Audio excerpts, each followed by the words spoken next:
Hello guys, good morning. Gumawa ako guys ng sweet and sour salmon. Ginawa ko siya muna, piniprito ko muna yung salmon na fish. And then saka ako na siniset aside ko, then saka ako gumawa ng sauce niya. Ngayon, paggawa ng sauce, ginigisa ko lang yung bawang, sibuyas.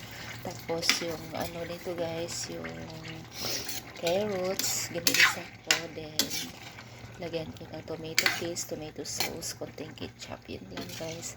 Tsaka konting oyster sauce. Yun na. Tapos nilalagay ko na yung pritong salmon. Ito na siya. Parang sinusuko na lang saglit. Parang siya. Magkaroon ng lasa yung loob ng isda.